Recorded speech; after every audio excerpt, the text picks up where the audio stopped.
ఈ down ట్రోడెన్ people ఎవరైతే ఉంటారో వాయిస్లెస్ పీపుల్ వాళ్ళకి సంబంధించి ఒక మూవీ తీయాలన్నా వాళ్ళ గురించి మాట్లాడాలన్నా వాళ్ళని పొలిటికల్గా అపొలిటికల్గా రెండు రకాలుగా చూపించాలన్నా వేట్రిమారనంత గొప్ప దర్శకుడు ఎక్కడ లేడు అని నాకు చాలా పర్సనల్ లెవెల్లో అనిపిస్తుంటుంది. ఎందుకంటే అతని మూవీస్ మీరు వడా చెన్నై కానీ ఇట్లాంటి మూవీస్ ఏదైనా చూస్తే మీకు క్లియర్ కట్గా ఈ విషయం ఎస్టాబ్లిష్ అవుతుంది. అతని యొక్క మేకింగ్ కానీ అతని థాట్ ప్రాసెస్ వేట్రిమారన్ థాట్ ప్రాసెస్ అనేది మనకు అనేక అంశాల్లో బయటపడుతూ ఉంటుంది. సో ఈ మూవీ కూడా అదే రకంగా బయటపడింది. అసురన్ చూసినా, మీరు విడుదల 1 చూసినా, విసర్ణై చూసినా ఇవన్నీ క్లియర్ కట్గా అనిపిస్తాయి.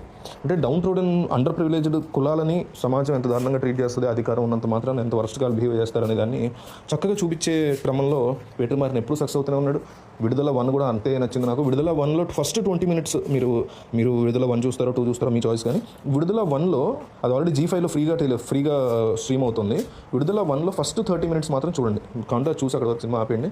ఎక్సలెంట్ ఉంటుంది అనమాట ఫస్ట్ 30 minutes. అంటే ఒక రైటర్గా ఇతను చాలాసార్లు సక్సెస్ అయ్యాడు, కానీ ఒక టెక్నీషియన్గా ఒక VFX ఎఫెక్ట్స్ కానీ యాక్షన్ సీక్వెన్స్, యాక్షన్ కూడా కాదు దాన్ని ఏమంటారంటే ఒక రైలు బండికి సంబంధించి యాక్సిడెంట్ అవుతుంది, అక్కడ ఉన్నటువంటి సిచ్యువేషన్స్ని అద్భుతంగా చూపించాడు. అసలు ఆ కైండ్ ఆఫ్ టెక్నికాలిటీ నేను ఎక్స్పెక్ట్ చేయాలి వేటర్మార్క్ నుంచి. బలి తీశాడు. ఆ సీన్ మాత్రం చూడండి ఫస్ట్ పార్ట్లో, విడుదల ఫస్ట్ పార్ట్లో ఫస్ట్ 20 minutes.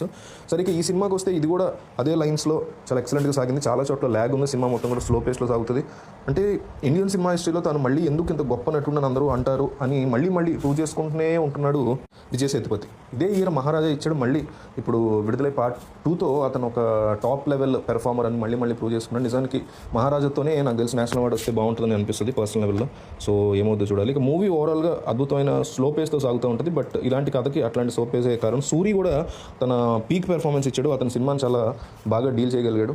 సో ఓవరాల్గా వేట్రిమారన్ సినిమాలు అంటే చాలా ఇష్టపడే వాళ్ళకి ఇది ఖచ్చితంగా మస్ట్ వాచ్ కింద చెప్పుకోవాలి. మిగతా వాళ్ళు ఆబ్వియస్లీ వేట్రిమారన్ సినిమాలు నాకు పెద్దగా ఎక్కువ నచ్చు అన్న వాళ్ళు ఈ సినిమా లైట్ తీసుకోవచ్చు. ఈ వీకెండ్ వేట్రిమారన్ మూవీ రావడం, అదే రోజు మళ్ళీ ఉపేంద్ర మూవీ కూడా రావడం అనేది అలాంటి సినిమా లవర్స్కి, వీళ్ళిద్దరిని చాలా ఇష్టపడే వాళ్ళకి ఒక ఎక్సైటింగ్ ఫ్యాక్టర్గా చెప్పుకోవాలి. సో ఓవరాల్గా విడుదల 2 అనేది ఫస్ట్ పార్ట్ నచ్చిన వాళ్ళకి సెకండ్ పార్ట్ మస్ట్ వాచ్ కింద కన్సిడర్ చేయవచ్చు. లేదు నాకు ఫస్ట్ పార్టే ఎక్కలేదు, అసలు నాకు వేట్రిమారన్ మూవీలే ఎక్కువ ఉన్న వాళ్ళు ఈజీగా లైట్ తీసుకోవచ్చు.